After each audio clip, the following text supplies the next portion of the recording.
and gentlemen, it is episode 281. It is, wow, it has February 5th in there. That was a long time ago. You've been falling apart on me.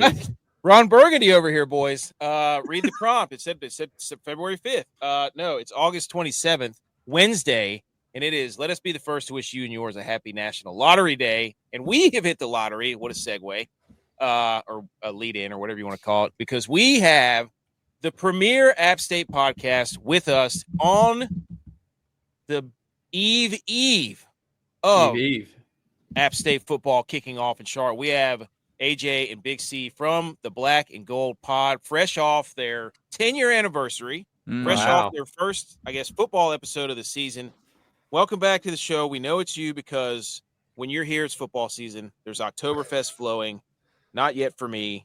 And the air right now, I could smell it. There's a palpable hue of football in the air. Boys, how are we doing? Welcome back. Hey, thanks for having us. With all due respect, this is my favorite night of August so far.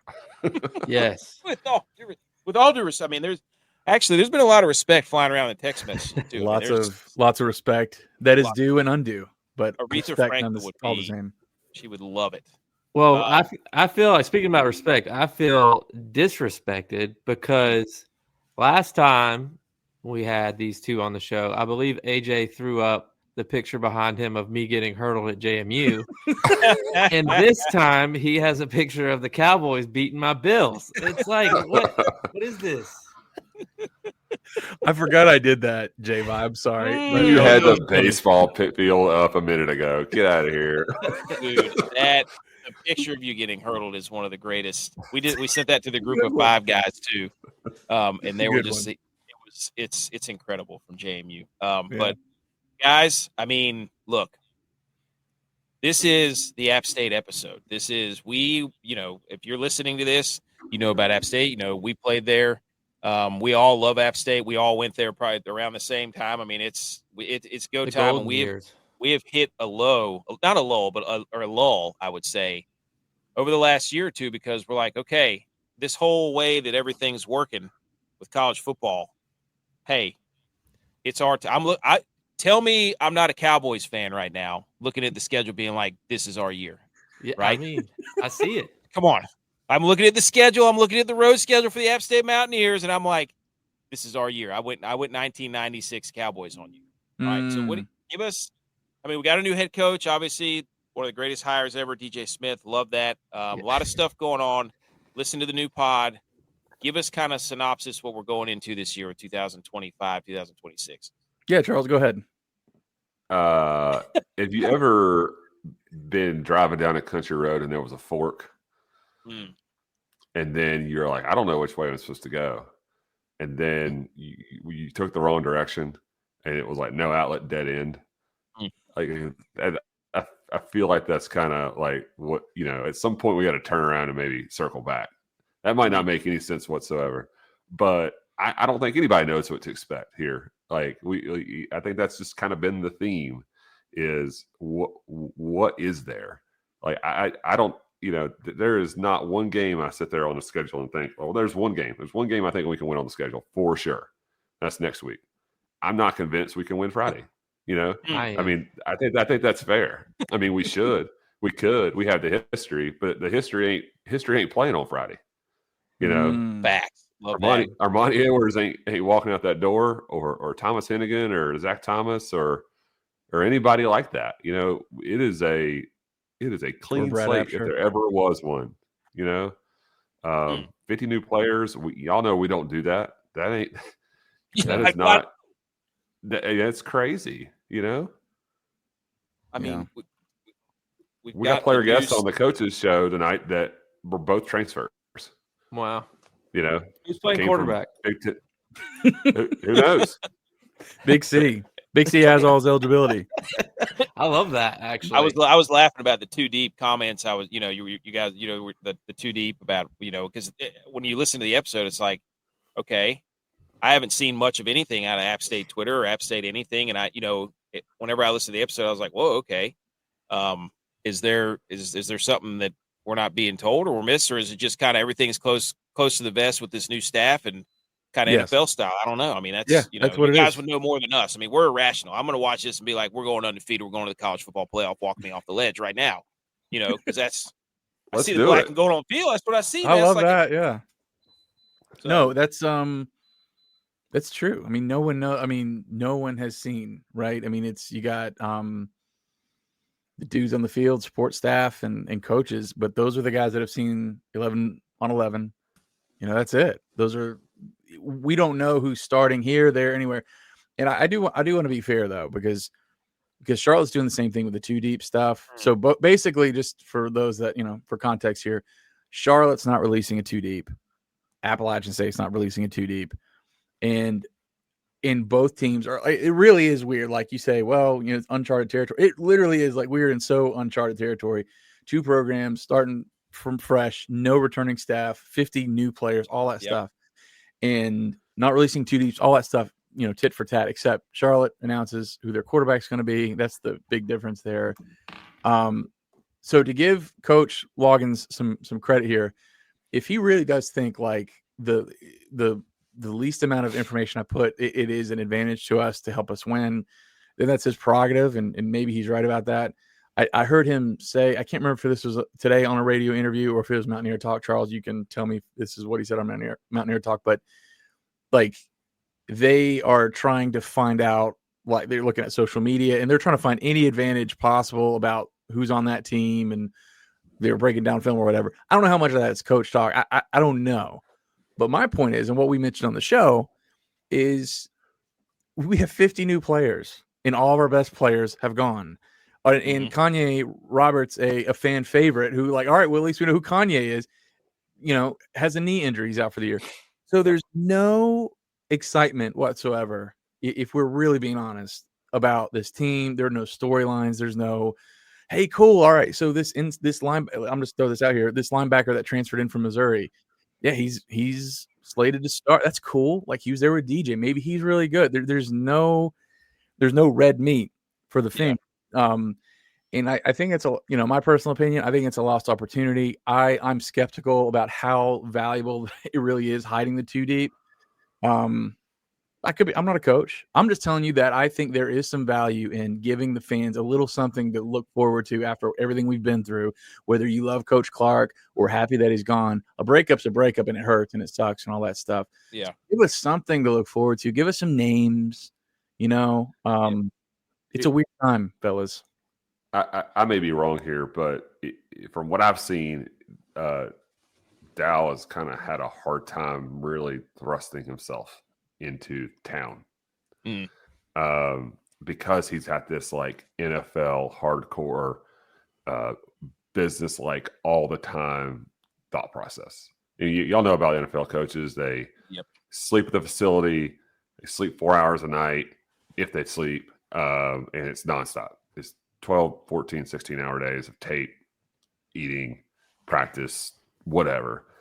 And I assume that's what he's doing or something to that effect. But it just seems like he's just a little bit of that. He just doesn't have that outgoing personality. And we all know how important that is here. Like you can't go anywhere in town and you're going to see somebody. When you see somebody in your own hometowns, wherever you live and work, and you see that A, and it's like, boom, I can talk to somebody. Yeah, they get it. We can't explain that to anybody else. Nope. Like another schools fans are just like, I don't know what are you talking about. I'm like, nah, man, I see a dude with a block A or Yosef on their car, hat, shirt, you name it, and it's like we have something in common immediately. Well, and my wife always tells me, she gets mad at me now, and she's like, we'll be driving the car down the road. We'll see some Mountaineer or go Mountaineers or A. She says now, she goes, you don't know that person. And I'm like, because for 10 years, I bet I know that person because you felt like you knew everybody. Yeah. Mm-hmm. That's like everybody asks you they're like, oh, what is it about the block A? And you're like, I don't know how to tell you. You had to be there. It's like it's like Woodstock or Bonnaroo. It's like, I don't know, man. You had to be there. Everybody was there. We were all there at once. And we were all there. We were doing it. We don't know what we did. 3 places that you could go, really. And then it's like if you talk to people, the Michigan Stadium when we won was 100,000 app fans. Like that's how many people will tell you they were there. Yeah. Yeah. Well, I mean, you see all this stuff going on. Like they're tearing down they got the new indoor facility going on. They're thinking about redoing the stadium. They're thinking about putting those little pay for whatever suites behind the end zone and all that stuff. I'm still confused on where that's at. Okay, so the suite. Yes. Yeah. All right, so that is in the if you're looking at the scoreboard, it's in the left corner. Where the track would have been. Yeah. Oh, like where in the Miller Hill. Yeah. the mats were, like the pole vault. Exactly. Stuff. That dating yourself. But yes. They used to put gold tubs in those, boys. You remember that? Yeah. They used to put gold tubs in those. We got some details on the pricing of that. So it's a 30-person suite. You can rent out the whole thing. Yeah. Or you can do like half. So if you had to guess like how much renting out the whole thing would be for 30 people, what would you put a price tag on that? Total for everybody? Yeah, so this is unlimited food and drink. $10,000. $8K. $15,000. What? Holy cow. So it works out to being like $500 a head. I don't know if that includes your ticket or not. Like, are you getting in the door? Like, you have to like buy a ticket and then there you go. Right now, I bet it includes entry into the. You would hope, right? What? Better include babysitters. So look, so it's like probably like $150 the ticket, and then $350. You can't eat and drink your way out of there for $350. It sounds like a challenge. Yeah, field level's not like it's not a great place to watch the game. No. There's two.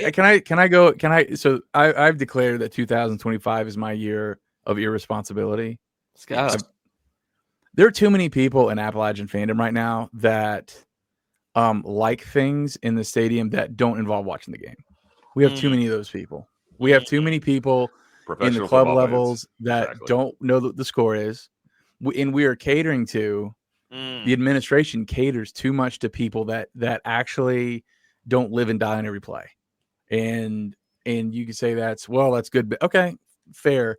I still think there's too many of those people that have jumped on the bandwagon. I remember I've sat club level twice in my so in the main like Kid Brewer, like the athletic center building, like twice in my life. One was for the Georgia Southern game in 2019 when it was like sleeting and blowing 60-mile-an-hour winds or whatever. I did sit up there and I was amazed, and I know it's 6 years ago and whatever, I'm like screaming at a cloud at how many people just to be seen, to dress up, and they didn't know the score. If you went up to them, they couldn't tell you the score, even though the game was on TV everywhere. We have too many look at me people in the fandom, where back when we were in school, and I know Big C was in the 70s, but when we were, the millennials in the 2000s, and my brother and I were talking about this today. When you're at tailgate and talking with your friends, you weren't talking about conference realignment, NIL, turnover, recruiting, portal, who's on the hot seat. How many points are we going to put on a Wofford today? That was the conversation. Are we going to win? And our culture thrives on the game and people that want to watch the game. And I think we're getting too far away in worrying about people that love to be seen and don't care enough about the scoreboard. That's my take. It's it's like there's a lot of, you've heard me go off on parking decks. Like that's what those type of people want. They want to be able to pull in. They want to get somebody to shuttle them from the homes deck down. You know what I mean? Like they want to get picked up. They want to be catered to. Like I literally don't care if I get rained on, if I'm going home wet, cold, hot, sunburnt. Just say, hey, I'm here. Whoop tail. Like enjoy the elements. Enjoy walking down through King Street. Exactly. Enjoy walking through the tunnels under the ground. Like under the road there. Like the walking up Stadium Drive. Like enjoy walking through all that. Like it's part of that's what makes it so unique, is that it's the atmosphere of what it is. I don't know how else. I grew up going to those games. Like in fact, I was able to step on that field. It was like crazy, but it just doesn't make any sense that you hear, like I've been up there in those suites before. And it is like I'll be Yeah. sitting there and I'm sitting there holding my 3 up, and I'm like, "What are y'all doing?" They're just like, Get up. Yeah. Or what's it's this like you weirdo can't doing? even get out there to watch the game because you're talking to people in the Yeah. lobby. Like, why are we there? We're there for 3.5 hours. This is what I tell my kids. This is what, especially my son. My daughter hates going to the games at this point in her life. I tell my son, we had 6 home games. We get 6 home games, and there's a clock running, and that's it for the whole year. Like, what are we leaving 5? What are we trying to be a little bit of traffic for?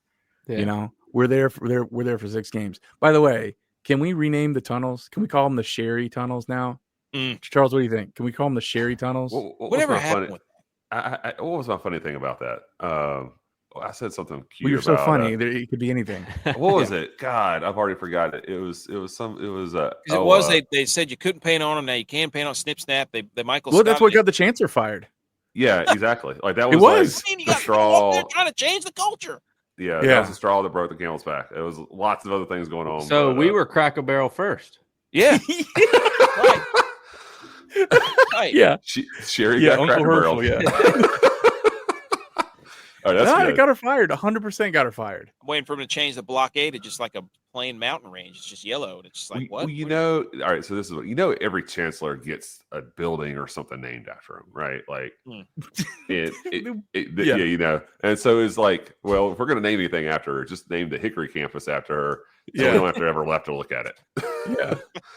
I think the Sherry tunnels would be great because that is literally like anytime you get the slacklining hippies and the communist professors in the English building and the fat cat donors and the football, you know, when you get everybody saying, "Whoa, wait a minute, You're being what are you doing? ridiculous. Hang on. What are you doing?" Then you're in trouble. Like you're in huge Yeah. trouble. It is really make hard this- to piss off everybody at App State, and she's found a Everybody. way. You want to make enrollment Yeah. more accessible, fine. You want to do all this, but you want to take the painting out of the tunnels. You hold your horses, pal. You wait. What are You wait you just doing? a minute. Yeah. You better Come on. watch it. Yeah. Yeah, Uh-uh. it's pretty hard to make the carefree people mad. Yeah. People were saying like, I don't feel safe walking under the tunnels because there's not great lighting. I was like, that's That the up. whole aura. No, Is that there isn't any lighting. It wasn't even real. She made that. Talking It- about. That was J-Vi. That was Cracker Barrel before Cracker Barrel. You're 100% right. Yeah. That's so funny. That's exactly Go. what it was. Snip snap. You I can't think we should make Cracker Barrel change it back. Be like, wow, you bunch of cow. Yeah, I already can't have. believe. Now No, you're I mean, already change it have. back again. Yeah, They changed it back. change it back. No, Yeah, we change- want. back. You Yeah, know, Oh, I saw somebody posted somewhere and it was like a comment and it said, "See, bullying is good." It's like we bullied them back. bullying Oh, works. Social boys. pressure. All right. Tailgating. Are you going to be tailgating in Charlotte? Yeah, I will Charles? park a vehicle numerous hours before Good. kickoff and go to places. If Yes. you get the chance, see our flag, get your chance to win this beautiful football shadow box with the sit and reach test. Yes. I had to You throw know what would this have been up sweet is if that would have been what the seat and reach was made out of. there. Oh gosh, man, That would have been gold. it's not too late. It's not too late. But It's anyways. kind of too late. Yes, but anyways, I just wanted to throw this up there. This football shadow box. Oh, it's beautiful. Yeah, this is what you're playing for here. I mean, I would like to make this a medallion. It's pretty big, but anyways, That was in Big C's dorm, though. I remember seeing. Yeah, Yeah, I got it. That was Steve Brown's helmet. yeah, that's right. They had a face mask, though. Okay. Anyway, yeah. and also kudos to you for leading the show with the Taylor Swift. I was about to get you with this too, but then I was listening to the show. I was like, Dad, blame it. That was great. The reason you're all here for the, it was for the Yeah, Taylor Swift. yeah. But there were some great memes born from that, by the way. Oh, there are You know? great ones. Yeah, for sure. Yeah. Oh, the ref throwing the flag, all that stuff. But I did make one. I didn't post it or publish it publicly, but it was Dow Loggins on Travis Kelce's head. I put his whatever. So Dow is Travis Kelce, and Yeah. it's Taylor Swift, but no depth charts, no too deep. NFL players. Yeah, yeah. Name dropping. Yeah, I did do that, but I didn't share. I don't want to be a distraction. But yeah, but that's funny though. I like that. Yeah. Well, thank you, boys, thank guys, This is football weather if I've ever That's seen. great. Yeah. I mean, we It's got been half awesome. stage in. I stepped on. out this morning. I'm like, it is crispy. Yeah. You know how Holy crisp, cow. you know how crisp it was this morning in Boone? Like 40 probably. 44 degrees. 40. God, That's Yeah, October weather. get I the was like, Vaseline out. I'm not grabbing a jacket. I'm just you not do going to it. do it. Like Oh. once you start, like you're wearing a jacket until freaking April. Yep. And I'm just not ready yet. Yeah, It was was in 53 the 60s down here. It was great. It was 60 in Fort Mill. It's 68 here where I'm at. I mean, I feel like what's that guy's name from Eastbound and Down? Kenny Powers. No, Oh, not Ashley Schaefer BMW. I just want to I can Feel it down I your can feel plums. let the boy watch. Let us It's watch. crisp We're the boys. out. Let us watch. I just wanted to throw this up there that I came It does across feel this great. and I'm like, tailgate is going to be 8. Well, first of all, Under 80. Who tailgates at 5 p.m. 2 hours before the game? I mean, we're talking. Let's give me the Yeah, one. you understand. This is for the Charlotte people. These are for These are for the Charlotte parking lot people. The Yeah. One of the best memes. I can't remember if it was for it was for 2022. It was the Tiger Woods John Daly meme, yes. and Tiger Woods was like UNC fans determining whether 2 hours is too long to tailgate. And John Daly was at fans who've been awake since 4 a.m. Yeah. I'll never forget, when it was pummeling rain that day in Chapel Hill, and the parking lot attendants were like, we knew our guys weren't going to be out here, but we knew you were going to be. Otherwise, we're not out here. And it was raining so hard. I was like, this is going to sound terrible, but like, I was like, I'm taking my shoes off, man. I don't care. Shoes, socks. I was walking around the parking lot just barefoot, pouring rain, poncho. It's just like, I don't care. They probably thought we were heathens. Maybe. That's funny. So the line has moved. This is crazy, man. Like I've been watching the lines of I think it started at 8.5 or 7.5 or something. It was 7. 8.5 is what I saw it open. Now it's 4.5. What? 4.5 at ESPN Bet. Yeah. Wow. Oh my God, I'm gonna take that. Well, I can't. I gotta wait till tomorrow to take it. Tell them to hold it till tomorrow when I'm in North Carolina. But no, I say that because getting into this, we talked about Coach Loggins. We talked about obviously we had this as pre-beard. That doesn't even look like him. That looks like Coach O. I thought that was Coach O at first. That looks like Kevin James from King of Queens. Come out. I've never seen a man so different looking with a beard than without a beard. This is like the most troubling. No, that looks like Chris Christie. That looks like Governor Chris Christie. There you go. That's exactly what that looks It like. looks like somebody. But He's got the khakis up past his belly button. Man, the beard is. What is with that shirt too? It's like a sewn-in V-neck. That's it's a South Carolina shirt. Oh, okay. Yeah. Okay, I didn't know that. It's a different. That's not even a Nike shirt. No. Under Armour. Yeah, that's And then there's the man right there. Hey, shout out Hall of Fame. Oh yes, Coach. That's awesome. This guy, getting into some of it's 4.5, whatever. That's the spread. Everybody's betting on Charlotte, whatever. But total's down too, though. Total's down to 49.5. Well, nobody again. You just mentioned it. Neither coach has really given much of anything, being a new staff and everything. But this guy right here is somebody that I'm excited to see. Can we not give up a 70-yard bomb 2 minutes into the game, please? Can we do something with the safeties? I'm over. Like I'll be watching the game 30 yards back. Come on, man. Like watch the game, and it's just like, well, we can't run the ball now because we got to go out there and throw it because we're down by 7 or 14 or 10. 2 minutes in, it's like everybody knew. They just line up the ball and say, all right, let's run a deep post and just freaking throw it 70 yards down the field. The safeties aren't going to. No offense to the safeties. I mean, with all due respect. With all due respect. Yeah. But my goodness, I saw a post the other day. Somebody said App State had elite DBs, and I'm like, did you what? I mean, maybe now. I don't know, but it's just.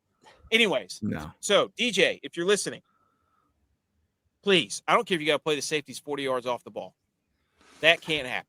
AK, have you listened to our conversations with McCantos and Ethan Johnson? I have not yet. No. So it'd be go listen to those because Okay. it's really interesting them talking about how DJ's handling things and how detail oriented he is and how look, all due respect, Yes, I please. think the world of Coach Sloan and everything else, but it seems to me like there's a little bit more of a fear of God on the defensive side of the ball right now, and DJ's very particular about the way guys play. And I know you can't technically punish guys with physical like exertion anymore Yeah. or whatever, but them talking about the way DJ operates, and also an interesting tidbit here, and we got to take what we can get because if no, there are no beat writers or whatever, but these guys, Ethan Johnson is the one that told us this, that the defensive backs, the nickels, the safeties, and the corners all meet in one room again. So for the last couple of years, they had separate rooms, but Ethan said that they're all meeting together. And in his estimation, again, this is just a kid in fall camp, and I mean, who knows, but he thinks that that's working out really, really well. Like so hopefully we don't see that 70-yard bomb on first play of the game. I can't say many times. Well, I did a few day shoot. It was like an NCAA conference, and it was to help young coaches who want to be head coaches, like learn the process of becoming a head coach. Well, it happened to be that DJ was one of the people that was there doing it. And we played with DJ. Like, we know what DJ's about on the field as a player. Monster. But, he was a lead by example guy, not a vocal leader, I would say. So seeing him go through all this and talk about plays and what he would do and how he would hire his staff, I'm like, holy cow. Like, this guy like really knows his stuff. Like, he's not just a ball player. Like, he's an actual coach now. Yeah. And it's like, but he was a ball player. Like, good for him. It's like when we hired Mario, him, like, I remember that could Mario be good too for his next step if he's like actually trying to become a head coach. Gosh, dude, of course he is. Come on. He was a freak show. Mario would tell us, he's like, dude, that guy, his hands. He said his hands were unbelievable. Like, you would try to get up on him with, get up in him and try to, put your hands up near his pecs, and he just tippity doo dah, MacGyver his way out of that thing. Dude. We always did one fake field goal during practice. We'd always practice it. And everybody would touch. Nobody would try to come get me except for DJ. One time he pushed me from the hash marks all the way to the sideline.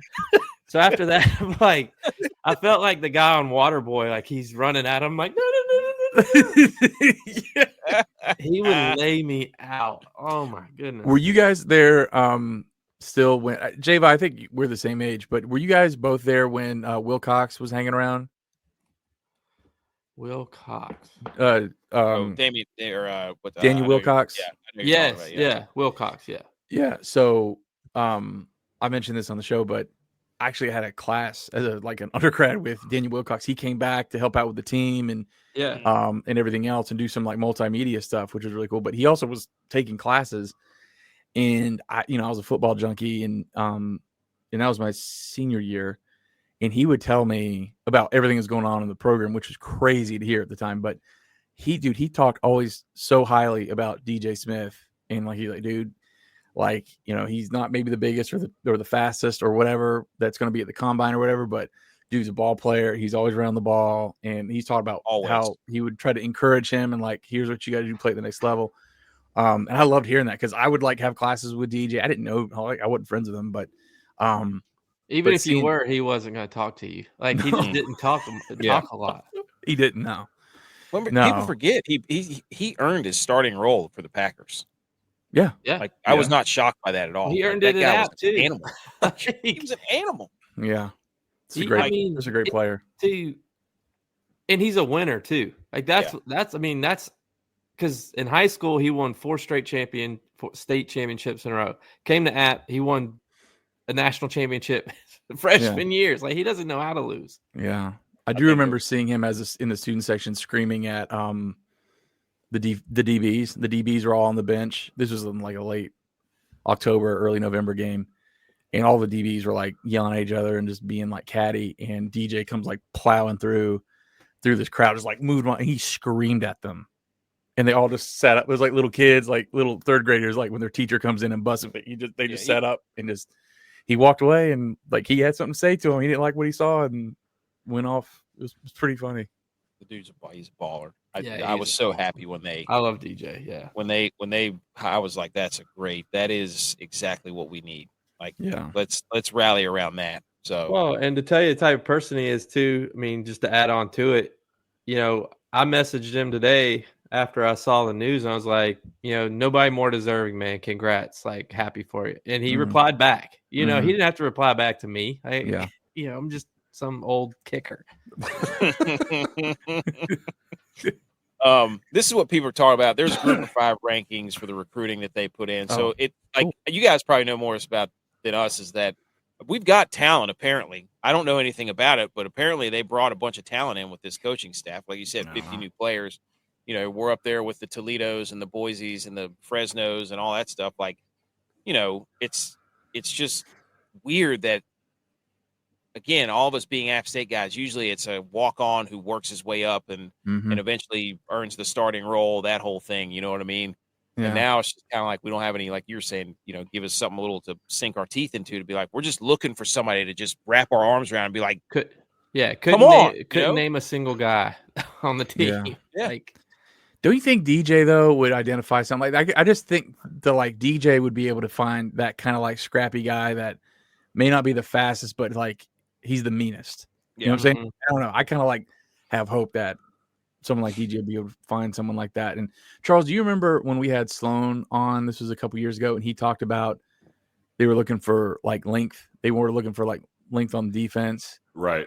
Yeah. And they're looking for like big corners. Yeah, and on the defensive line, it's like, well, they need to be tall and long. And I remember thinking, like, Appalachian State has, and he said the reason was, well, the conference is getting bigger, so our defensive line needs to get bigger.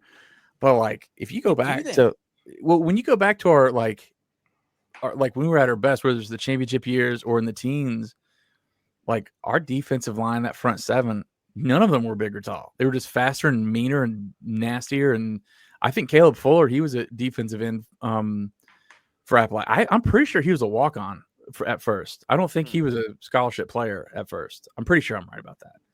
And he, like, it didn't matter who we played. Like, every power program we played after Michigan in 14, we deserved to be on the field with them. And we didn't have a bunch of tall, long guys. We had a bunch of mean guys. Yeah. And that's what I hope that on that defensive side that DJ can help filter out, because cool, you're 6'6" and you're like awesome. Hope you're a great player, but I want someone nasty. Yeah, that's what Coach Moore used to say. He's like, whenever he told us all the time, hey, if we lined you guys up across the field from each other with your shirts off, nobody would pick you guys. Yeah, that was part of the all the time. All the teams I wouldn't even pick you guys. Like, maybe one of the funniest pictures we ever had was whenever our captains went out there to the Michigan captains. They're like looking up at them, I was like, Kerry Brown was like still like 3 inches shorter than Jake Long. Yeah, Kerry Brown was looking the best lineman in the conference. Kerry Brown's looking eye to eye with their free safety, not their left tackle. Stupid. But Coach Moore would tell us that all the time. He's like, line you guys up, nobody pick you. So, but again, that's what it was about, though. It was like, you need that little mental edge of, But anyway. So here's the schedule, right? I love this schedule. Didn't they go? Who drew that? I think they had. I'm just kidding. I was like, correct me if I'm wrong. I might not know, but Marshall one looks like somebody's at Char, been there. Oh God. I knew it was coming. I was trying to think of a way to he's trying to get real quiet, but he's trying to he's like, I've seen that before. Hey. Oh, I love this. But how many? I mean, all right. Charlotte, Lindenwood, Southern Miss, Boise State, Oregon State, Georgia State, Coastal, ODU, Georgia Southern, JMU, Marshall, Arkansas State. I'm thinking 12-0, right? Is that 12 games? Undefeated. Like, you show me a loss on there, and I'll show you. I don't know what I'll show you, but I'm not going to show you a loss on this schedule. We don't know anything, but come on. What do you know? I mean, But in fairness, I think I think the rest of the Sun Belt. Charles, you might have brought the stat up. Like, was there a first or second team All Sun Belt player that is returning to any program? I don't think there is. No, not a first or second teamer. Yeah. So like you get the top nobody scooped off the top of the conference every year, and you guys know how important that is to like have that key guy. Like if you get enough of those out, it changes the dynamic of the team.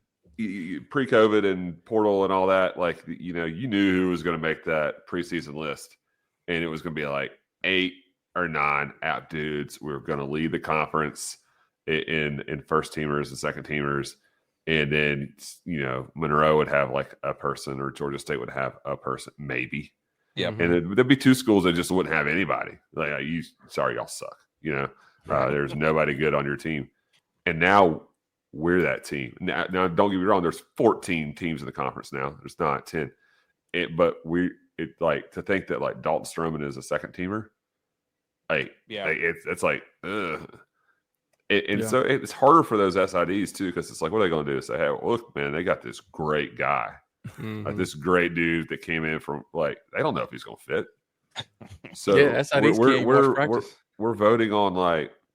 Yeah, and SIDs are voting on, or coaches or whatever, or media are voting on like dudes that are just returning who will not have any chance of making the postseason list, like the season list at the end of the year. It's just not going to happen. Yeah. So, you can look at that schedule and be super optimistic about a lot of different things. And I can talk myself into saying how we can lose to all of those people or we can beat them for reasons. And they would all be valid. Yep. Like, why could we beat James Madison? Because we just kind of own them a little bit. Yep. Yeah. Outside and that's why I think we're going to be good. Yeah. And so, like, can we beat Southern Miss? Well, we should, but that's now Marshall South.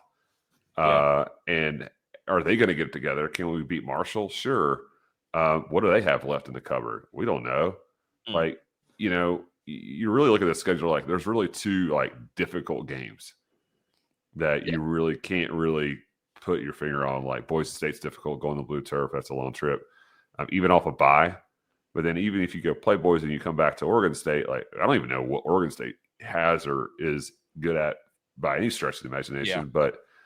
But let's say we're 1-3 heading into that game. Like, I mean, that's feasible. Yeah. I don't believe where are we going to be at? Place is going to be full, but we're going to go play some team that clearly has maybe better players than us.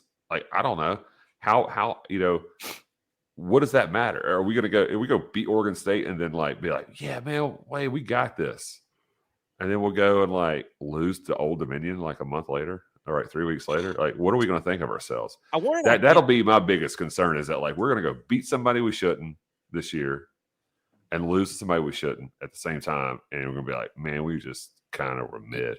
Yeah, but wasn't that Drinkwitz? Wasn't that Clark years too? Like, we beat teams that we shouldn't have beat, and then we'd lose a crap game on a Tuesday night in Texas State, or I don't know. I just Texas State game. Yeah. So like, Drink lost to Georgia Southern and had no business with that happening, love week. And then so made dumb decisions. And it was a first-year head coach who made dumb decisions. And what is Dow Loggins? He's a first-year head coach, and he's going to make dumb decisions at some point. And he may have already made some for all we know. But it's likely to happen. I think we're going to be okay. I know we're going to be over 5.5 games, like the odds say. I don't know. I just don't want one loss to beat us twice. Like, I'm saying we're 3-0. Got to buy. That's what I'm talking about. It'd be crazy if this was a ranked game at Boise, and we know what how are we talking about? What are we talking about? Come on, at being 3-0, going to Boise, and if we slip up at Boise, I don't want to come home and slip up to Oregon State because you talking about Appalachian being ranked. Yeah, 3-0. We will not be ranked at 3-0. Bro, gotta believe, guys. Doing? Let's go. Where's that our purple brains drink? work. Where's that purple drink you sipping on? What are we talking about? This is what we believe. No way. I mean, that's our mentality. Every time we took that's how our brains work. We put this jersey on, we don't lose. Yeah. if we beat all those teams by 75 points, we'll be ranked. But each. Southern Miss, Southern Miss won one game last year. Lindenwood is like now an FCS team, and Charlotte's Charlotte. People Like, think what are we that talking about? Southern Miss is going to be good. Yeah. Oh, who knows? I mean, Well, you could say like, Marshall won 10 games last year, and a lot of their players transferred. Not all of them. One of them got drafted. Like, not all their great players transferred down. A lot of them left. They got their quarterback, but I think that's Yeah. No, I just think we just need to absorb the reality that is we really aren't going to know until we play multiple games in September to figure out what actually the conference is. And even then, and you guys know this, like you come in your own, and I think in November you really test like how good a team is, barring whether or not they have some significant injuries or not. Everyone's going to be injured at some point. But I think last November for Appalachia State showed we are still really, really inconsistent. And I think our best win last year, we still didn't look great. Like we beat James Madison and we still didn't look convincing. Yeah. And that was what was concerning, because in 2023, we had we just squeaked by, should have beat Carolina at Carolina. That Wyoming game I'm still mad about. Oh, and then we go on a rip and we look like a really good team. And then we run into a better Troy team, in the conference championship game. But last year was different. It was like we were soft. We were constantly putting ourselves in positions to play behind because our defense was soft and not helping each other out, not playing complementary. And after a while, guys, I mean, I don't know, you guys played on some great teams, so we didn't do a whole lot of playing from behind. But after a while, you got to figure that's exhausting to every game you're starting off going, all right, we're down 14-0, having to scratch back. I mean, here we go again. And it was exhausting. It's infuriating. I mean, so let's go back to the Charlotte game. I mean, what are the expectations? Like I said, the line's moving all over the place. What do you want to see? I mean, for me, I want to see some sort of identity as an offense, and I want to see let's limit the big plays on defense. Those are what I'm looking for. I want to see get back to running the damn ball. Run the damn ball. Run the ball. What's wrong with that? Whether we run or not, I would like to see that too. Whether we run or not, there's a thing, and we mentioned this in the last show, and we talked a lot last year about we were not dictating what was happening on the field. We were being dictated. We were reacting to what was happening to us. We were not playing physical in early in the games. We were getting behind, and we were having to conform to how the game was unfolding. Identity and dictating, to me, I know that's vague, but it's kind of like you'll know it when you see it kind of deal. I want to see our offensive line dictate what's happening, whether it's pass protection or running the ball or whatever. Let's win that battle or win the defensive battle. I want to see us be the reason why the game's going the way it's going. Right. And we just didn't have enough of that last year. Yeah. Big C, what do you think? Friday. I think I read something that I looked into last year, and I think we were going to the Georgia Southern game, we were -12 in the turnover ratio in road games. And that was with only being -1 at ECU. So we had those 4 other games we were -11. Wow. Going into the Georgia Southern game, you can't do that. Coastal game, awful. I mean, get in the red zone, Joey just being stupid. He fell forward. Yep. Well, Charles, what do you think about that? What do you think about? Okay, I'm sorry. Yeah, I mean,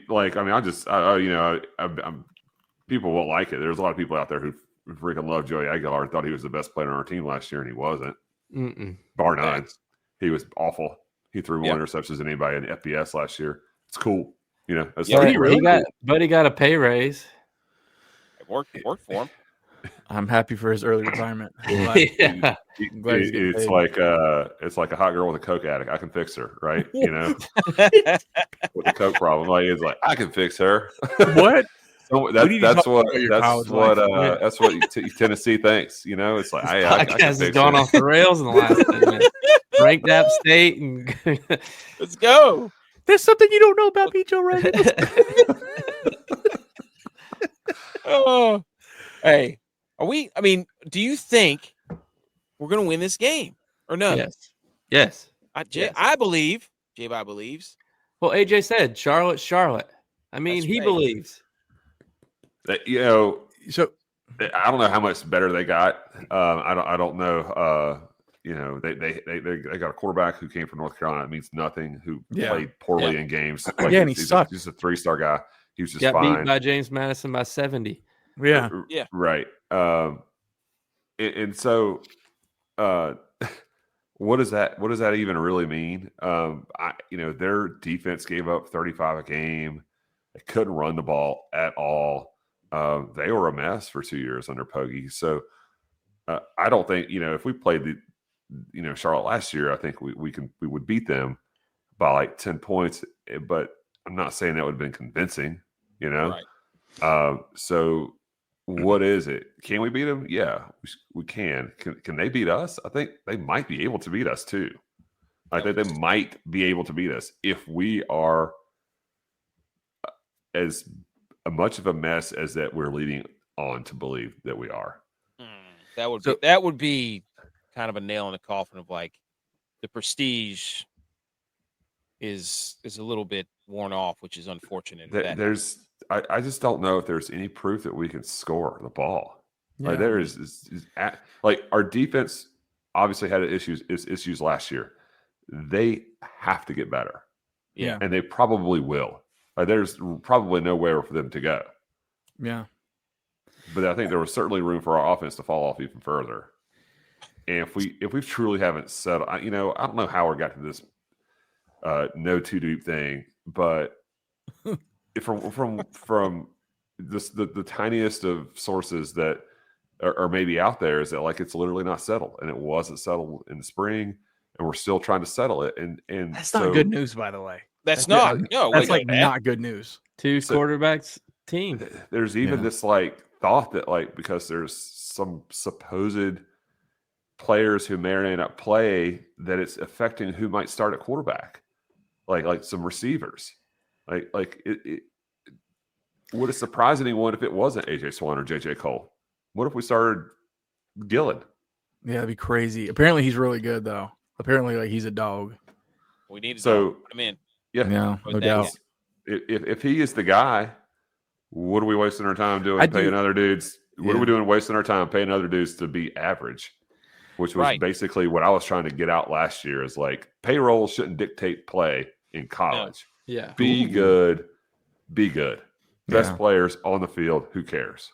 Yeah. I do think so. I think there's just my gut feeling. I could be totally wrong about this. So I'll just say that and get that out of the way. Could be totally wrong. My gut tells me that a guy like Loggins is prone to get too cute and overthink all this stuff. And on the flip side, though, the double-edged sword, the good thing is if you put Coach Alvin and Coach Loggins head-to-head, they're both inheriting teams that were not good, and they are replacing the entire staff, and they're having to get a whole new roster. They're both bringing in 50 new players. Just my gut says, even though Coach Alvin did a great job at Ohio, he won 10 games in a row. Like, it's so hard to win 10 games in a season in G5. It is so hard. Mm-hmm. Yep. But I would put my money just hearing. I think Coach. I would put my money that Coach Loggins could recruit maybe at a higher level. That's my gut feeling. So if we're putting teams together for the first year for the first time, even though maybe Alvin has like, hey man, I've coached at this level. I know what I'm doing. I'm more, but like I know, right? Maybe that's their advantage in that way. Yeah. But getting for our first game, no too deep. Just I would put my money that Loggins is probably the better recruiter and maybe put a staff together that recruits. But I don't know. That's my gut feeling about it. But I do get an eerie feeling that we're being too cute with all this stuff. Like it can't be that complicated. Like, well, if this certain receiver plays and this, like, hey man, football is complicated, but sometimes it's not. But get there, hit somebody, and play. Like make the play. Yeah. And make a decision. Well, Put somebody out there. The quarterback, the quarterback is the leader by default, right? Yeah. So if you don't have confidence in who you're picking to lead the team, essentially, then you're telling us that you don't believe anybody can lead the team, and who's like, what's the where are we going? What's the direction of the team? I mean, you got to have somebody that you want your quarterback to go take the job. Yeah, it doesn't sound like any of them have done that. So. You know, I've heard it's very likely we'll see at least 2 of them. I'm sure we will. One question here. It's all this chaos because Satterfield didn't pay Satterfield enough to keep him in, but I don't know. Yeah. Dude. That's a whole story. I just think, look, you know, Charlotte's never beaten us. Until they beat us, I don't believe they can beat us. It's as simple as that for me. Yep. Last time we played was 2020. None of these guys on this team. I would like to know how many people in that building have been around since the last time we played in 2020.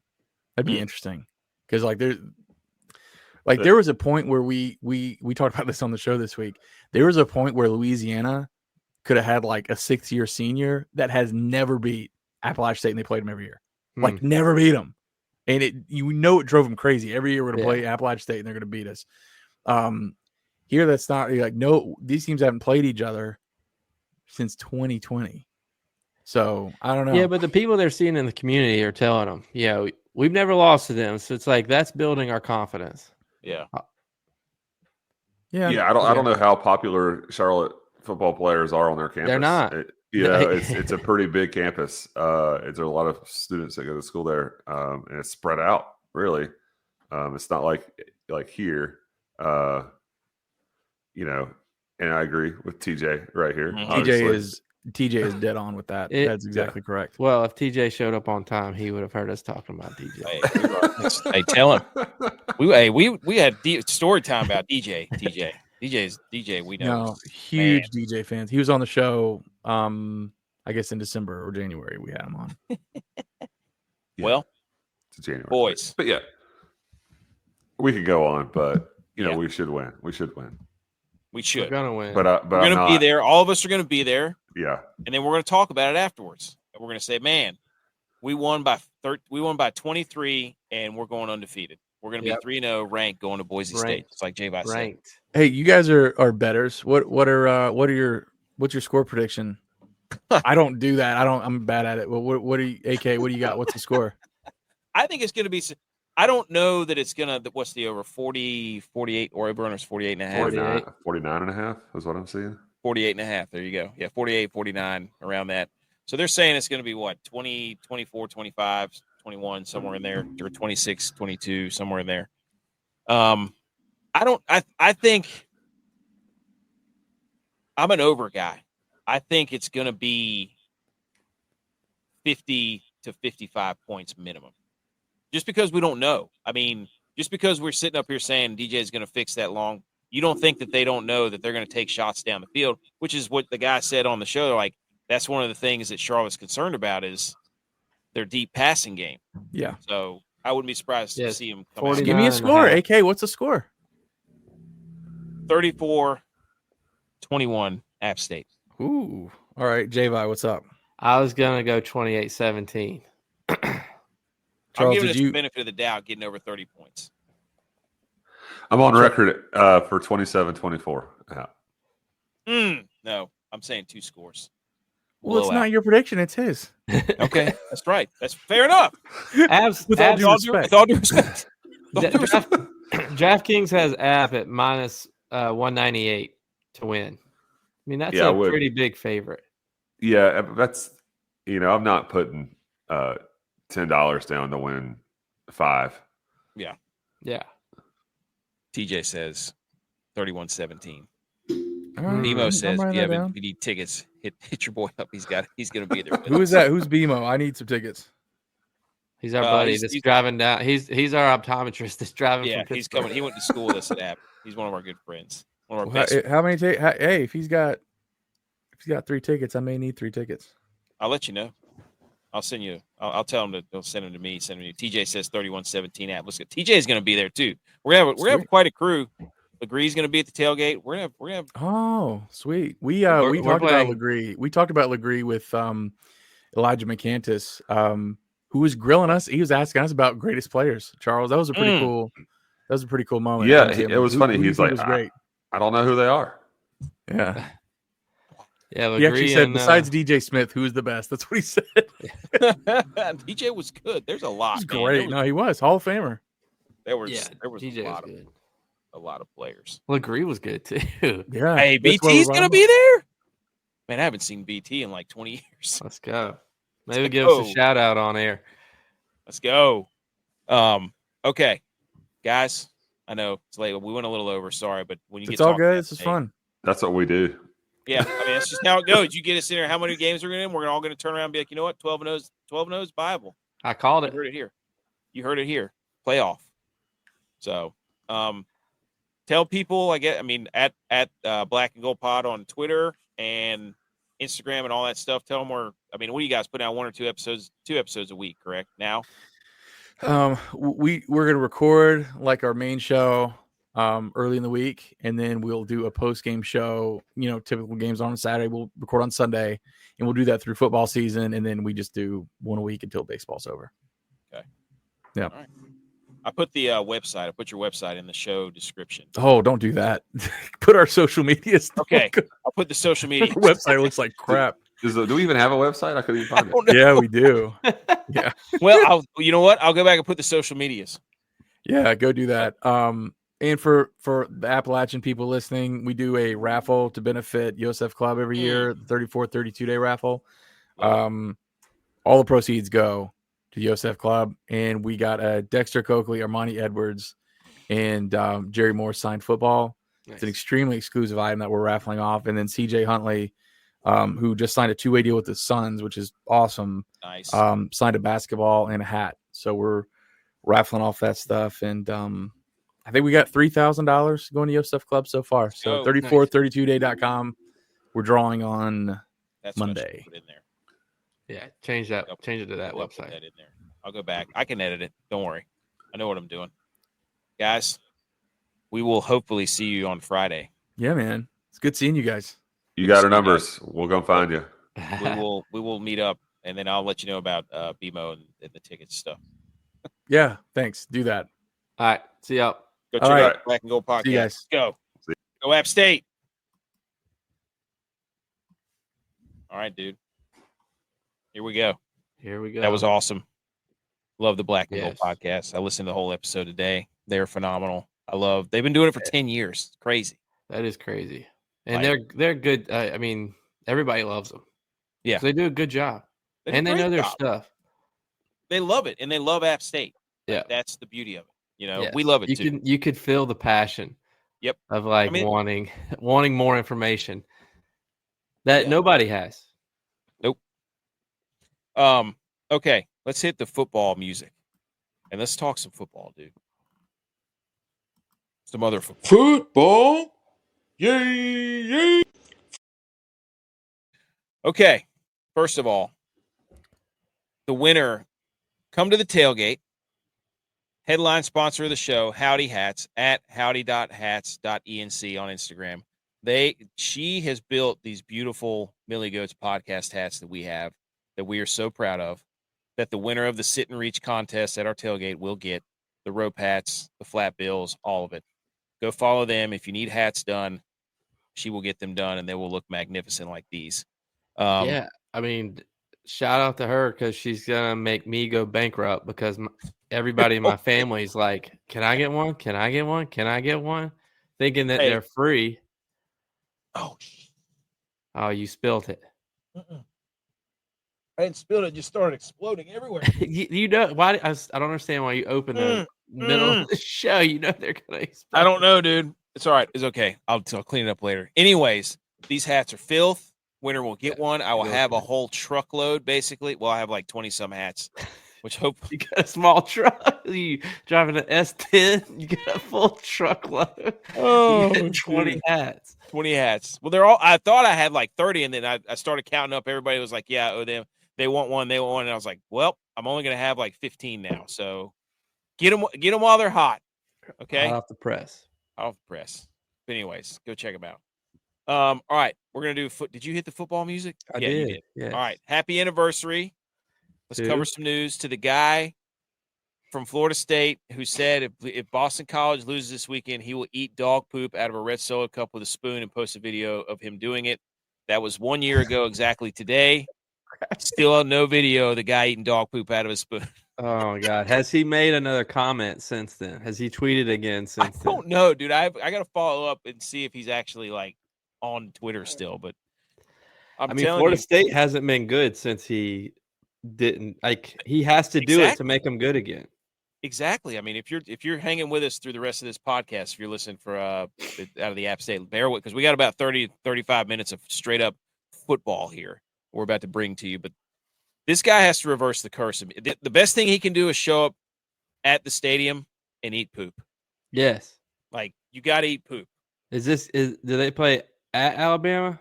Hold on. Or I got at Dallas or somewhere. It's at Florida. This guy, instead of running he's got to do. Don't run the horse out there with Nope. the Seminole in the middle. Run the poop guy out there with a red cup. Run him out there with a spoon in the red cup. Reverse the curse, dude. Play Toby Keith, red solo cup. Let's go. Oh my goodness. Also, this is beautiful. 91 games. Shout out CFB Kings for putting this out there at CFB Kings on Twitter. 91 games over a 5-day span. 40 hours of football from Thursday to Monday. We've picked out the best football games for you. We have graphics that we're about to go over. It's a beautiful thing. Quiz. But you're putting in 80 hours this week. 40 at your real job, 40 at your seasonal job. Got to. Fun question here. Quiz question. For those of you who can't see on the screen and you're listening to the podcast, let me ask this question for you. Do you know who has the longest current win streak in college football? I bet it's a Big Ten school. No. Mac. What? Ohio. 7 in a row. Buffalo. 5 in a row. So you're telling me Mac's a weak conference then? Or they're top heavy. You know what I mean? Syracuse has a 4-game winning streak. They play Tennessee. So isn't it funny? Ohio State has a 4-game win streak, and that was just the 4 playoff games they had because they lost to Michigan. Mm-hmm. Conversely, the longest losing streak. Who do you think it is? Look at MAC school. I bet it's a MAC school. Kent State, followed by Purdue, followed by Southern Miss, followed by Oklahoma State with 9. 21 losses in a row for Kent. We've got to do something for Kent State. I want to be on that train whenever they win. Well, bet them to win every week then. Let's go. Let me bring it up.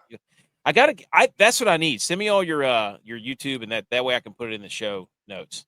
With all due respect, it's the best episode of any podcast. Don't send them to the website. It doesn't look good. Yeah, he goes, don't do that. Whoops. I was trying to be nice. Okay. Also, college football news, Dave Portnoy got banned from the Ohio State Stadium. Turns out it was Fox decided that he would not be on the main desk of the Big Noon Kickoff. Just in the stadium, though. Dude, this is Ohio State soft. Let's just call it what it is. They're somewhere behind this. You know it. You know it. I know it. They know it. Wrong. It was their decision. They're making Fox take the blame for it. Yes. Because the money. backlash.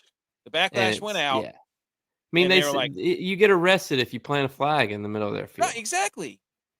Ohio State's out there throwing people in jail for planting flags on their field and not letting people into their stadium because they root for a different team. Come on, Ohio State. Don't act like you're tough and then blame it on Fox. Come on. Another fun fact. I LSU had this written down. Hey, they've lost 5 straight season openers, dude. I wish Edge was here. He's not. He's a coward. Actually said his computer was messed up, so he couldn't do it. Well, it's because he's in Clemson already. He doesn't have internet. He's been in the camper for a week. His computer died. Fun TNT college football podcast stat of the day. This is awesome. The Hawaii quarterback, Michael Alejado, has won his last 26 starts dating back to his junior year of high school. Wow. That is nuts. Will he play this week? They said yes. That was a high ankle sprain? Probably, if I had to guess. So I hope he does because Hawaii is electric. I just always like rooting for Hawaii. I don't know what it is, but all right. Because when we were in our formative years, they went to the Peach Bowl, They and beat everybody just loved them. They got beat Yep. by Georgia. They got killed by Georgia in the Mhm. Peach Bowl. But it's like you were like, that's a team I could cheer for, and that's always just stuck. I don't know. It's just their uniforms. It's just, I don't know, something about the green. So, all right, the graphics are starting. We don't have to go in depth over this because we have other stuff we're going to talk about. But Yeah, we have put together. We did it for the group of 5, right? We picked our championship. We picked our championship games for the group of 5, our championship matchups, and now we've done it for the Power 4. Okay, so we go into the SEC. Yes, the committee. You look. I send this. This goes out straight from the committee's desk to the group message for debate and deliberation. And then if there's no rebuttal, this I'm was sorry. hidden in 12 slides that you sent. Oh, wait, okay. So the SEC is Georgia, Texas A&M. That's lock. Big No. Ten is Penn State and Illinois. No, I've dug my heels in so hard on Illinois. I want them to win every freaking game, dude. I People are hope they ragging lose everywhere. every game because you are so high. Dude, on them. this is a big weekend for my predictions. If by you the way. believe, if you believe in Illinois this much, then you place a bet that they will play in the Big Ten championship game. You know what? Okay. I will do that while you are. Hold on. Let me go over the rest of these. ACC, we've got Clemson and Georgia Tech. Big 12, Oh my gosh. Arizona State, Texas Tech. Okay. That's our Power 4 conference championship matchups that we predict, the committee. And then the independents are Notre Dame and UConn. Well, I am logging in right now to DraftKings. I want you to tell the people which one you disagree with the most and which one seems the most likely out of these Power 4 matchups. To me, none of them are likely, but I disagree the most with the Big Ten. I look, Illinois to me, and we talked about this a little bit with the black and gold guys. It's like until you're good consistently, I'm not going to believe in you. Like Charlotte has never beat App, so I'm not going to believe that Charlotte can beat App until Charlotte actually beats App. Illinois has not traditionally been a good football team in our generation. Yes, they had a splash in the pan year. I think it was 2007. Maybe a splash in the pan year another year, but it's like they're not doing it consistently. And I get it. Every school is getting transfers and it's a new team every year, but the fans stay the same and the way the fans talk to the players stays the same. So, they're probably getting asked, are we going to be good this year? Instead of talking about how good you're going to be because they know it. Like, I don't know. That's just my 2 cents on that game. But if I would have had to say the most likely to happen, I'd probably say Arizona State, Texas Tech, just because I don't think Texas A&M will make it, and I don't think Georgia Tech will make it. So that's probably the most likely for me. Okay. I've got it pulled up right here. Big Ten Conference Championship game finalists. To make the title game, Illinois is plus 850. Guess what? What? I'm betting $5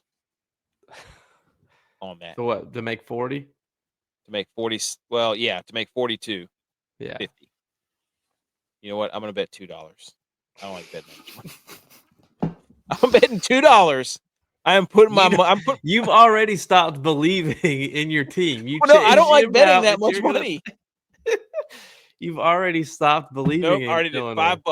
$5. $5. Illinois to the title. To the title. I put my money where my mouth is. All right. So there you go. I think Texas A&M with Elko in the second year is going to get the defense right. And that game at Texas, the game against Texas, the last game of the year is going to be who gets to go to the title. Georgia, I'm more worried about than I am Texas A&M. Penn State, they'll get there, but they're not going to win it. Who cares? ACC, Clemson, yes. Georgia, the other one's up for, I don't know who's going to make it out of. I just think I love Georgia Tech's coach and their quarterback. I love their coach, their quarterback, and their schedule. In the Big 12, I like Arizona State, and I like Texas Tech. So, but anyways, okay. J-Bye.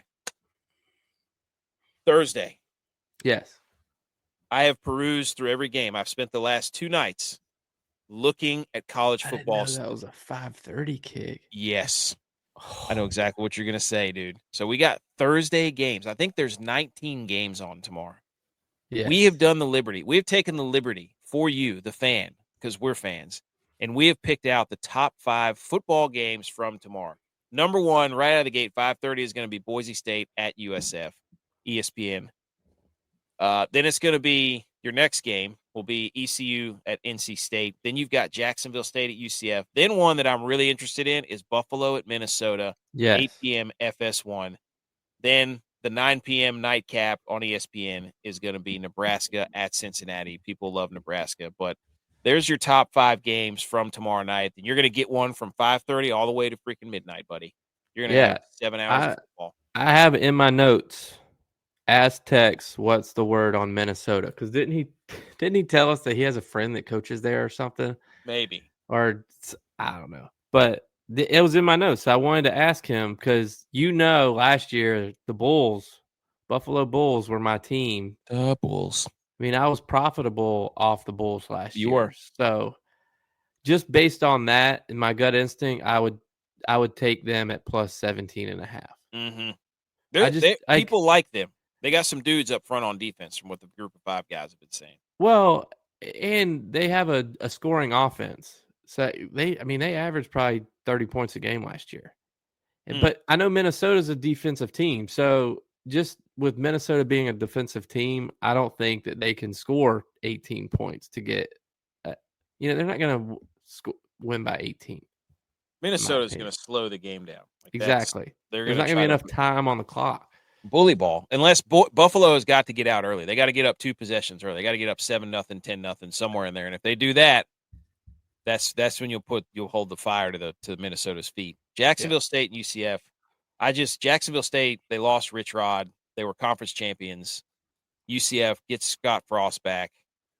I don't know. I just think it's interesting. UCF being favored by 19.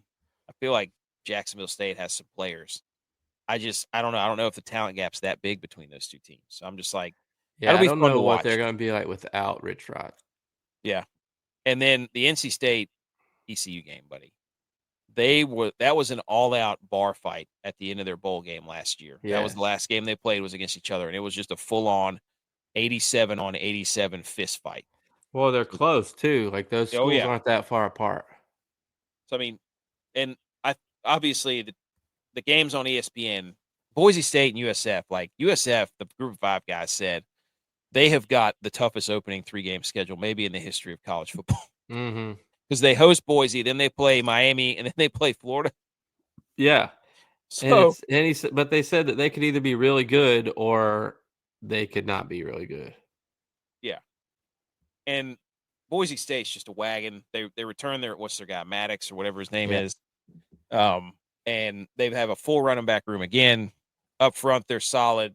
Like, it's going to be a tester for Boise just because USF did get a lot of people in the portal, and like they've got a lot of talent. It's just, can they get it dialed in? It'll be a fun game to watch. Like, it's going to be awesome. Like, I'm going to be listening to that on the road. You know what I mean? Yeah. And then Nebraska at Cincinnati to end the game at the end of the night. I think it'll just be fun because the guy who looks like Mahomes is, prime then time. you got Satterfield. Well, I read an article today that he has shrunk an inch. On his max preps, he was 6'4", but now he's in Nebraska's program as 6'3", so he's shrunk an inch. Raiola? Yeah. Weird.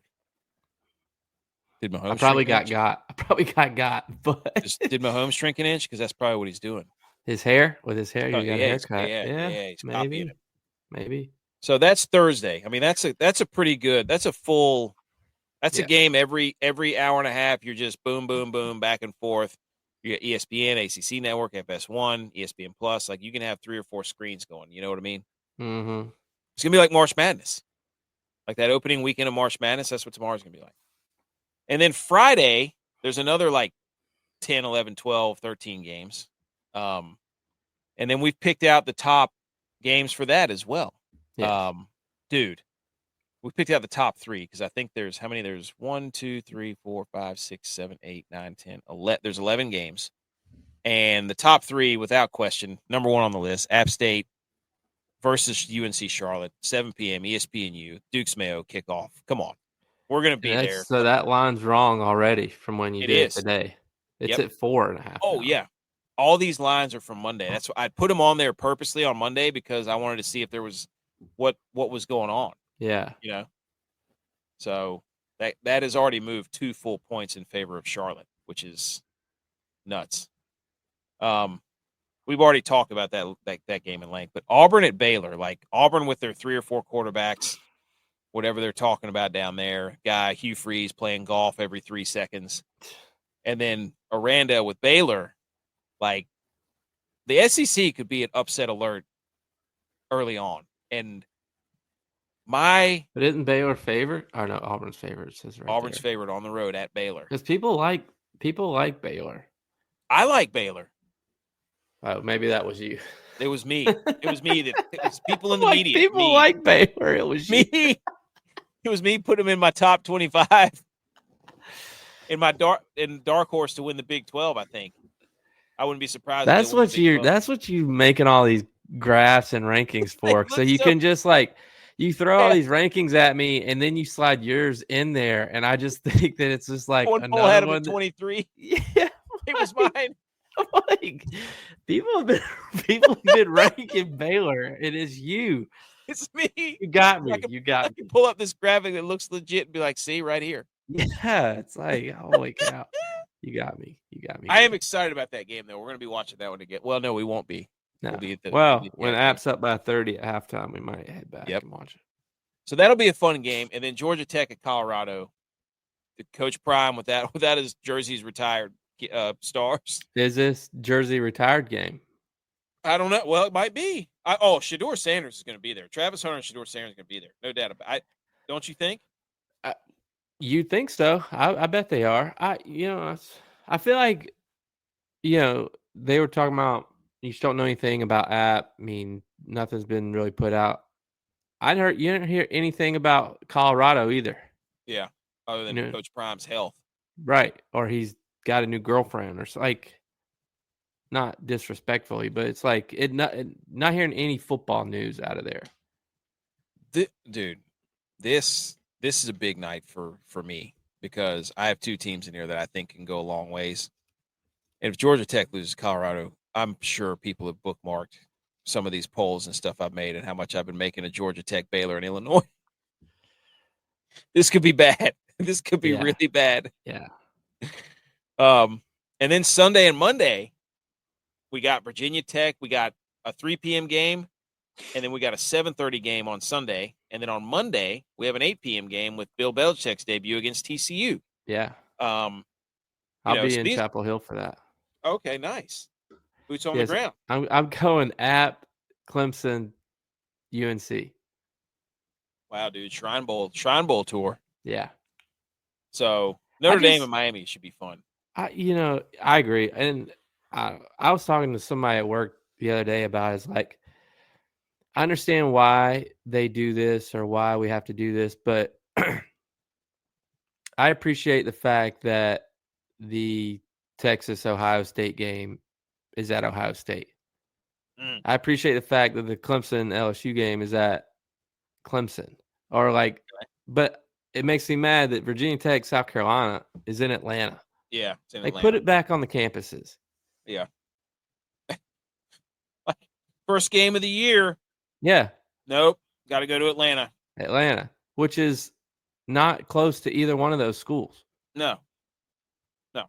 So it's 4 hours from South Carolina. South Carolina's favored big. Let's see if it's changed any because that was on Monday. They're favored by 8. Now it's 7.5. Game? Now it's 7.5. Is this a revenge game? What do you mean? Beamer? Oh, yeah. You're right. Oh, family revenge. Yeah. TCU lines moved up more in their favor, too, to 3.5. Notre Dame, and that one stayed the same. But it'd be interesting to see what Notre Dame's got without Patterson and then See if Carson Beck's got something going on at Miami. So those are nice. A 3 p.m. and a 7:30 game, that's nice. We get three top 10 matchups this year. Yep. So, and then Saturday, we picked out the top 5 games. Clearly, it starts with Texas and Ohio State. Then you've got Syracuse. At both those games are at noon. Syracuse, Tennessee, Texas, Ohio State.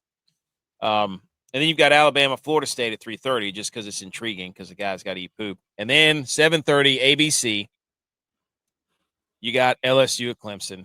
And then the game late that I'm very interested in is the one we just talked about, which was Hawaii. Yeah. The guy that we just talked about, Hawaii, is playing at Arizona, and they're huge underdogs there. That's telling me that he's not playing. Maybe. Let's see if it's changed any. Because that was the other day. But that's, yeah. Nope, hasn't changed a bit. People are so worked up for the Thursday, Friday, early Saturday betting. They have not gotten to the Saturday night That's yet. a fact. They will do that right. during the Alabama Florida State game. Do you think this is a good? Yeah, that's a Hawaii. Like, okay, who's a dog that I can bet on after I thought that Florida State was actually going to compete with Alabama? Yeah. I need another dog, and that's Hawaii. Give me. After a wild LSU Clemson game, you think that you got to have a game that calms you down, before you go to bed. Like, you're not going to go to sleep right when the LSU Clemson game ends because you're going to be so jacked up about it that you're going to have to calm down betting on the Hawaii Arizona game. That's the one you can put the bet in and then be like, if I doze off, I'm okay. Yeah, I'll wake up maybe surprised. Yes. I do like betting on a 17, like a huge underdog. There's nothing better than sweating that out. That is so much fun if it's close. Do you like this top 5 list from Saturday? I thought that I looked at all the games and I'm like, these are, you've got the SEC's got a lot going on. I got to give them credit. They got the SEC and the ACC are going at it. Yeah. So that Texas Ohio State game is going to be. I'm a big believer. Like, I hate that game's at 12. That's dumb. It's dumb. I don't like jumping into the fire right away. No. Like, I don't mind Tennessee, Syracuse at 12. Like a higher ranked top 25 team playing to kind of get me loosened up for my 3:30 top 10 matchup and then my 7:30 top 10 matchup. Dude, that line's already moved from Ohio State in Texas's favor. It's -1.5 now. People are betting on the Longhorns. Well, Texas got a lot of dudes on defense. Like, a lot of dudes. Yeah, but who's Arch Manning? I don't know. I think 13.5. Because this game's in Atlanta for Syracuse and Tennessee. Yeah. We don't know. What are we getting out of we got Joey. That dude turns the ball over. That's the thing. I mean, we've talked about it before. He fell forward. And, not to knock the guy because he had one good year at App, but he had a good year at App when we were winning and could run the ball. Last year, he was, because of the big plays on defense, he was playing from behind the whole year, and he goes Brett Favre on you. It's going to be interesting to see if because the Syracuse has the transfer from Notre Dame. Yeah. That guy gets a lot of recruits, Syracuse. Yeah. Their coach. Yeah. I like that coach. And then the big one, LSU Clemson, dude. You're going to be on the ground there, tailgating in Edge's camper. Yeah. Edge is going into the game, though. I'm not going into that game. Yeah. Just watch. Yeah, I wouldn't either. I have this little stat, too. Oh, that's not the one. I have a free Uber, so. It's true. So that's your Saturday games. That's your top 5, 1 through, noon all the way to midnight, dude. We got you covered. That's the games you're going to want to tune into. We're not telling you something you don't know, but. Yeah. But upset alert, dude. I picked 6 teams. The committee picked 6 teams. No. Yes. You picked 6 teams. The committee picked 6 teams. This was sent to the group earlier today. Nobody rebutted. So this was the committee. Everybody had a chance to rebuttal. Nobody did. Georgia Southern at Fresno State. They're on upset watch. Flying across the country. Fresno State off a tough loss. Georgia Southern's got USC next week, I think. Look ahead game. Fresno State. Are they staying out there? I think they are. Kentucky hosting Toledo, one of the hottest group of 5 teams betting wise in the league. Better watch out, Kentucky. Auburn at Baylor, upset alert, dude. Just because I believe in Baylor so much. I don't know why, but I feel like they're going to beat Auburn. And that means they're a favorite -2. Auburn's -2.5, and then TCU at UNC. They're not going to let Bill Belichick lose his first game. Are you kidding me? No chance. Jordan will not let that happen. And then Texas and Clemson are both on upset alert watch. Do you disagree with any of this? Or do you have one? Yes, my one that I say, because we always say if you're a Power 4 team, you don't want to schedule a Sun Belt team week 1. Because for whatever reasons, the football gods bless the Sun Belt to go make an upset week 1. Let's go. So sure enough, you have Indiana, who thinks that they're a good team now because they had a great year last year. You're still piling on Indiana. This guy can't help himself. Bringing in Old Dominion. Old Dominion had an upset last year. I think they get an upset this year too. Indiana's upset alert for me. I wish I had a button or an alarm I could hit. Beep, beep, beep, beep, beep, beep, beep, beep, beep, beep, beep. Love it. This was for Edge. Yes. Clemson is going so hard to do an orange out because they've already lost their orange and their purple. Yeah. So now they're trying to regain their orange by being the most orange ever assembled in a stadium. And they're just trying too hard. I'm curious. I'm curious to see how early Edge goes into the game. Really? Yes. Can't wait. You're going to have to send me videos of him. He's probably being a nervous wreck. Oh, yeah. I just think that because look, this is where I grew up. I grew up in Clemson. I grew up going to Clemson games. You know, the Bowden Bowls, I was there for the first 3, I think. I know for sure I was there the first one. And primetime big game at Clemson when they get on the bus, take it around the stadium, and come out on that hill. Dude, it's like nothing I've ever experienced as a fan.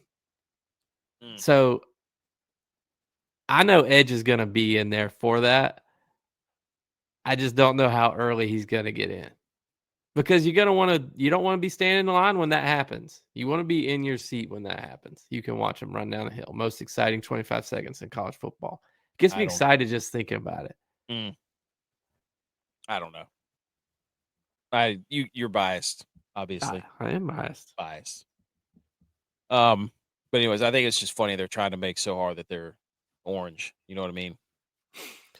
All right, ladies and gentlemen, this is the most important part of the show. All right, do we want to hit the what?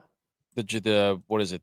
Your electric guitar. The electric guitar, that's what it is. Yeah.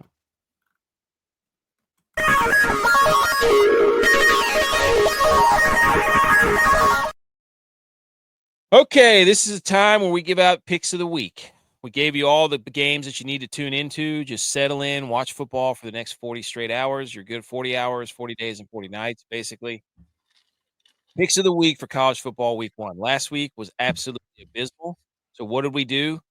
We instilled the help of a graphic design artist, and we came up with aliases to make our if I was in the lab, in the graphics department, designing these little cartoons. You can't see it if you're listening to the podcast. Check out our social medias because I will post these tomorrow. What the names are. Tex is Mr. Understruck, and he looks like so he's wearing a big giant gold belt buckle with a purple Western button-up pearl snap with his pit vipers on and a cowboy hat, doing something with his hands. He's supposed to be doing the Texas Longhorns. He's doing the Texas Longhorns. Yeah. And he's Mr. Understruck. He's going to give you your unders of this He's year. got a lightning bolt behind him too. Oh, I didn't even see that. That's nice. Good touch. I'm Master Spreader, which Javi made me Master Splinter for some reason with 4 turtles behind me, the Teenage Mutant Ninja Turtles. I'm supposed to be Master Shredder, play on that, but he made me Master Splinter, so I don't know how that's going to work. I've got a red spreader. I've got a red robe on. J-Bye is in all white with a white Undertaker hat or the white Undertaker outfit on, but he's the overtaker, so he's going to give you overs. I'm going to give you spreads. Butch P is Bounty the dog hunter, and he's got this picture of him as Dog the bounty hunter with his 3 German short-haired pointers with his arms folded.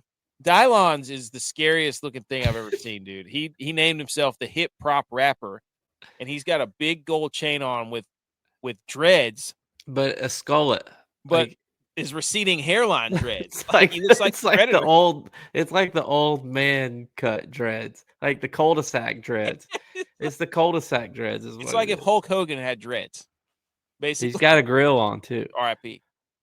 And then Edge is Young Money Lines, and he's got the amount of time it took to get the dip out of the front of his teeth into his lip. And he's so we're in a group message for the tailgate on Saturday with Edge's wife, and she sent a picture today of brownies, and she's like, "Yo, should I make 2 or 3 batches of the brownies?" And so I sent the picture of Edge with the big chaw hanging out of his mouth. And I said, "Looked like Edge already got into it." My wife immediately texts me. She goes, "You need to lay off the AI." Diet. This is like perfect timing. I'm gonna have to do like an individual post for each one of these and be like introducing. Yes. So, anyways, we all have our aliases. We're giving you one bet of our under our current what's the word I'm looking for? Our current section. Tex gives you unders, I give you spreads, J-Bye gives you overs, Butch gives you dogs, Dylon gives you props, and Edge gives you money line. So here we go. Tex is giving you the under at East Carolina, NC State, and it's 61.5. They're just going to be fighting each other the entire game, so it doesn't matter. Yes. I hope so bad. He's 0-1, by the way. We're 1-3 as a collective doing this. I'm giving you Baylor plus 2.5 versus Auburn. Okay. I'm doubling down on Baylor, dude. Let's go. You are obsessed with Baylor. I've got my teams. I'm digging my heels in. Texas A&M, Baylor, Georgia Tech, Illinois. I picked them out. It's over. Hey, what are you giving the people for an over? I'm going. I missed last week, but I didn't know that the quarterback was going to grit it out and will his team to win. But he played hurt, so that hurt me, unfortunately. But this week, I'm going Wisconsin versus Miami of Ohio. The line is at 39.5. One, I like the number 39. Hey, but 2, I think the spread was minus 17.5. So I think. Wait, let me get some drink. Wait, I got cotton mouth there for a second. Cotton. Wisconsin's not going to shut out Miami of Ohio. So for them to win by more than 17, they got to score more than 39 collectively. Oh, it's 41 now. 41.5. It's going up. Oh, you can't bet it. Can't. I got to bring it down now to get to 39. Hey, BMO just made 2 batches of brownies. Hey, producer BMO, soon. Coming to you soon. Butch gave you we talked about it. Bounty the dog hunter. Yeah. Hawaii plus 17 in Arizona. I love it. I'm on it. I'm going to make a parlay with all this, by the way. Okay. I want to hold your feet to the fire. Dylon, the hip prop rapper with his Hulk Hogan meth dreads. Cade Klubnik, less than 260.5 passing yards. I feel like that's just a shot at Edge. Yes. I don't like that. But I'm going to bet it just so I can he's going to get to losing and he's not going to like it. And then Edge, Young Money Lines. Wheezy bet of the week, Ohio State minus 122 versus Texas. And those are the picks of the week, dude. Man, I love that graphic. This might be collectively the greatest thing we've ever created as a unit because everybody was doing it. Yes. Everybody was in on it.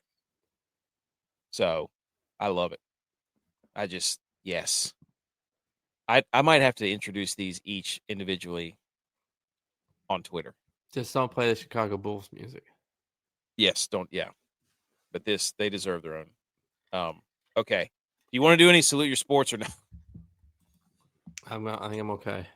Okay. What do you mean? To go or you're good? Not I did read one more thing I wanted to bring up. go ahead. If people didn't see it, as far as spreads go, Marshall. Are you stepping in plus- on my territory? Yeah, Marshall Okay. plus 39.5 Against Georgia? Yes, I because looked at that one. because Kirby Smart is 0-13 against the spread as a favorite of more than 38. Because he usually He'll after pull he the gets dogs up, off.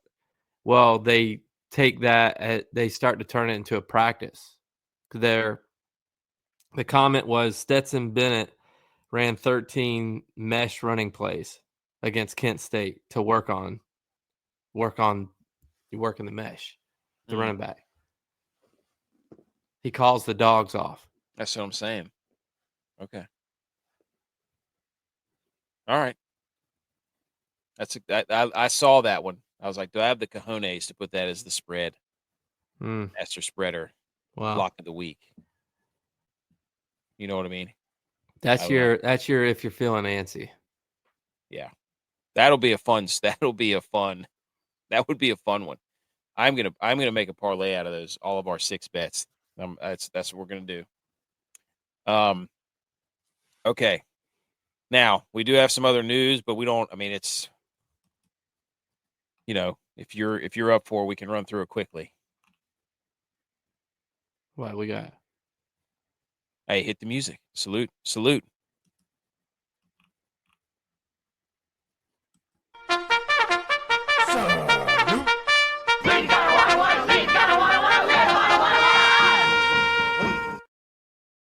Okay, Salute Your Sports brought to you by.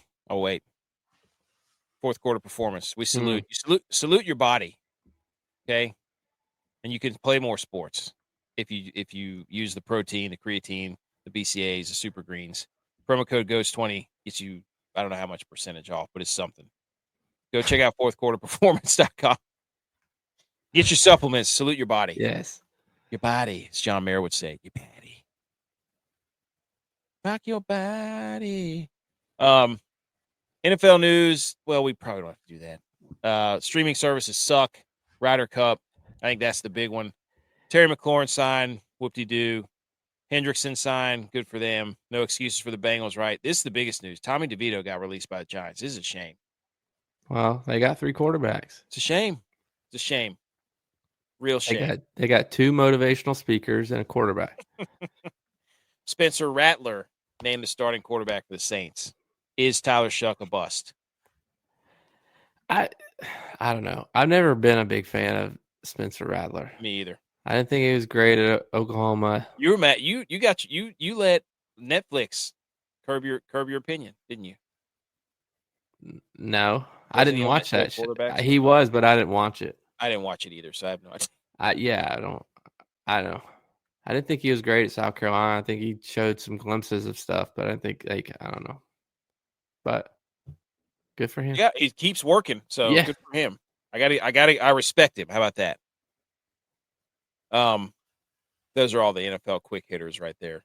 I would say the biggest one's DeVito. YouTube was about to lose Fox, YouTube TV. They had until August 27th to reach a deal where they would lose their access to Fox, which guess what? That's what channel the Ohio State Texas game was on. Mm-hmm. So they do this every year though. It's complete BS.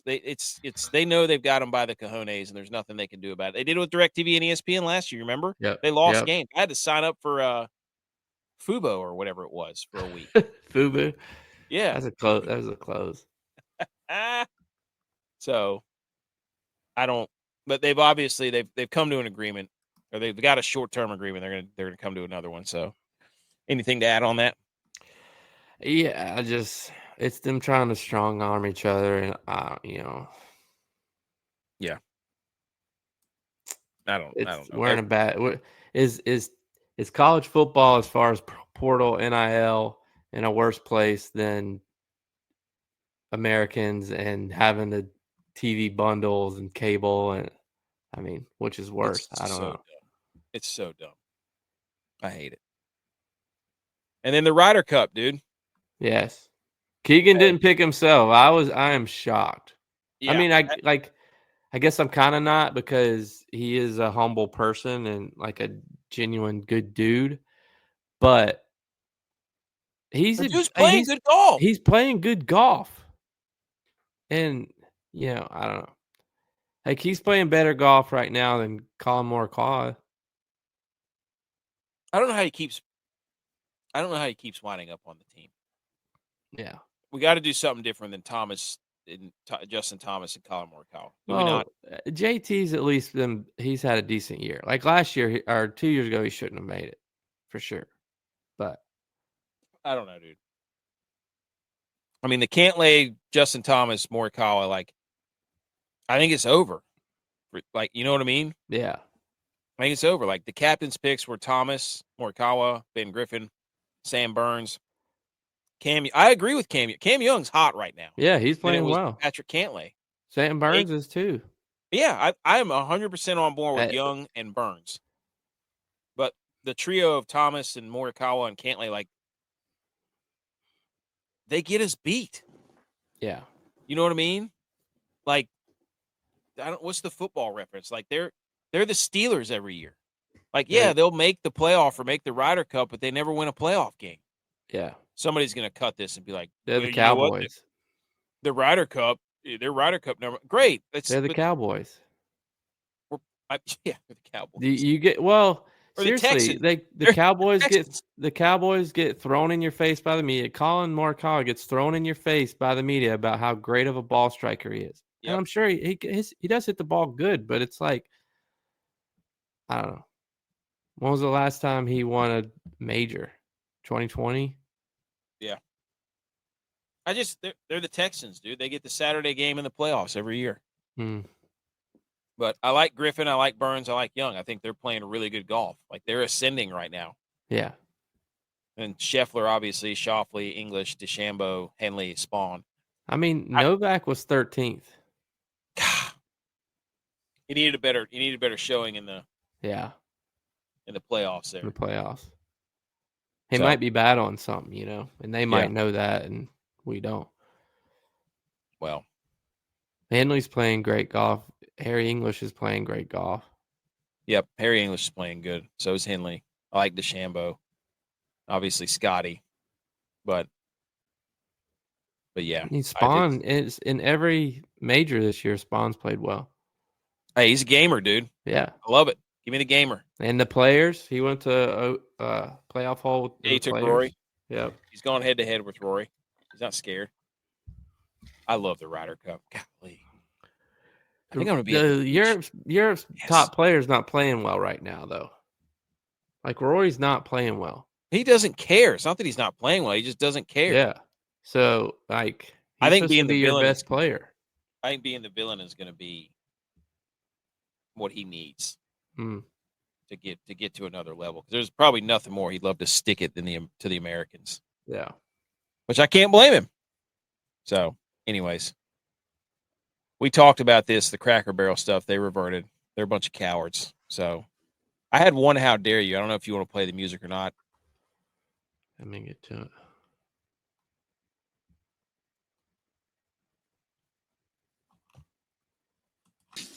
How dare you? How dare you? How dare me? How dare you? How dare you? How dare you, sir? You're gross. How dare you? How dare yous, and then we're done. Dude, I don't even have a picture for this. 2 how dare yous. How dare you to shorts. I went to buy some shorts today at Ross, and I bought 6 pairs because I knew they weren't all going to – I knew that they weren't going to – I bought 2 golf shorts and then 4 great deals. Ross, I don't really ever go shopping, but Ross had a lot of deals. So I come home with 4 pairs of athletic shorts. I kept 2 of them because I went 3 for 6, basically. They don't make shorts for dudes with big thighs.